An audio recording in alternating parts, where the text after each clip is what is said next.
Hello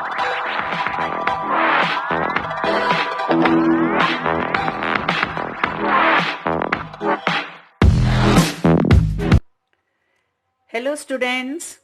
Now today we start our lesson number 12, How I Taught My Grandmother to Read, from our reader book of class 8th.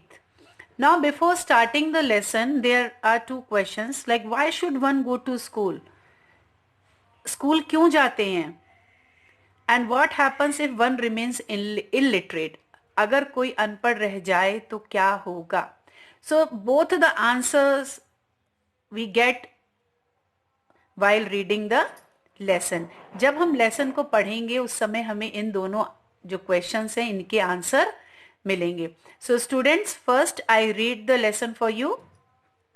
When I was a girl of about 12, I used to stay in a village in North Karnataka with my grandparents. Those days the transport system was not very good. So we used to get the morning paper only in the afternoon. The weekly magazine used to come one day late. All of us would wait eagerly for the bus which used to come with the papers, weekly magazines and the post. Here you see the picture of the author and her grandmother. At that time, Triveni was a very popular writer in Kannada language. She was a wonderful writer. Her style was easy to read and very convincing. One of her novel, Kashi Yatra, appeared in serial form in the Kannada weekly Karamveer then. It is the story of an old lady and her ardent desire to go to Kashi or Varanasi.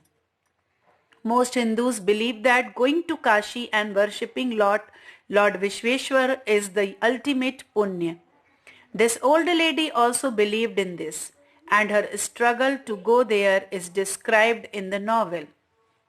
In the story, there is also a young orphan girl who falls in love, but there is no money for the wedding. In the end, the old lady gives all her savings without going to Kashi. She says the happiness of this orphan girl is more important than worshipping Lord Vishweshwara. My grandmother, Kristaka, never went to school, so she could not read. Every Wednesday, the magazine would come and I would read the new episode of this story to her. During that time, she would forget all her work and listen with the greatest concentration. My grandmother too never went to Kashi, and she identified herself with the novel's protagonist. So more than anybody else, she was the one most interested in knowing what happened next in the story and used to insist that I read the serial out to her. Once I went for a wedding with my cousins to a neighboring village. In those days, a wedding was a great event. We children enjoyed ourselves thoroughly. We would eat and play endlessly, savoring the freedom because all the elders were busy. I went for a couple of days but ended up staying there for a week. When I came back to my village, I saw my grandmother in tears. I was surprised, for I had never seen her cry even in the most difficult situations. What had happened? I was worried. Abba, is everything all right? Are you okay? She nodded but did not reply. I did not understand her but forget the incident. In the night after dinner, we were sleeping on the open terrace of the house. It was a summer night and there was full moon. Avva came and sat next to me. Her affectionate hands touched my forehead. I realized she wanted to speak. I asked her, "What is the matter?" When I was a young girl, I lost my mother. There was nobody to look after and guide me. My father was a busy man and got married again. In those days, people never considered education essential for girls. So, I never went to school. I got married very young and had children. I became very busy. Later, I had grandchildren and always felt too much happiness in cooking and feeding all of you.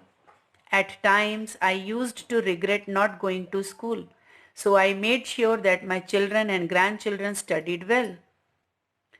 I could not understand why my 62 years old grandmother was telling me, a 12 years old, the story of her life in the middle of the night. But I knew I loved her immensely and there had to be some reason why she was talking to me. I looked at her face. It was unhappy and eyes were filled with tears. Avva, don't cry. What is the matter? Can I help you in any way? Yes, I need your help. You know, when you were away, Karamveer came as usual. I opened the magazine. I saw the picture that accompanies the story of Kashi Yatra. I could not understand anything that was written. I waited eagerly for you to return. I felt you would come early and read for me. I could have asked somebody in this village, but I was too embarrassed to do so. I felt very dependent and helpless. We are well off, but what is the use of money when I cannot be independent? I did not know what to say in answer. Abba continued. I have decided to learn the Kannada alphabet from tomorrow onwards. I will work very hard. I will keep Saraswati Puja day during the Shahra as the deadline. I saw the determination on her face. Yet I laughed at her. Avva, at this age of 62 you want to learn alphabet? All your hair is grey, your hands are wrinkled, you wear spectacles and you work so much in the kitchen. For a good cause, if you are determined, you can overcome any obstacle. I will work harder than anybody, but I will do it. For learning there is no age bar. The next day I started my tuition. Avva was a wonderful student. The amount of homework she did was amazing. She would read, repeat and recite. I was her only teacher and she was my first student. Little did I know then that one day I would become a teacher in computer science and teach hundreds of students. The Shahra festival came as usual. Secretly, I bought Kashi Yatra, which had been published as a novel by that time. My grandmother called me to the puja place and made me sit down on a stool. She gave me a gift of a frock material. Then she did something unusual. She bent down and touched my feet. I was surprised and taken aback. Elders never touch the feet of youngster. We have always touched the feet of God, elders and teachers. We considered that as a mark of respect. She said, I am touching the feet of a teacher, not of my granddaughter, a teacher who taught me so well, with so much of affection that I can read any novel confidently in such a short period. Now I am independent. It is my duty to respect a teacher. It is not written in our scriptures that a teacher should be respected irrespective of the gender and age. I did return the namaskar to her by touching her feet and gave my gift to my first student. She opened it and read immediately the title Kashi Yatra by Triveni and the publisher's name. I knew then that my student had come up with flying colors. So students, this is the story of how I taught my grandmother to read. So you have to read this lesson.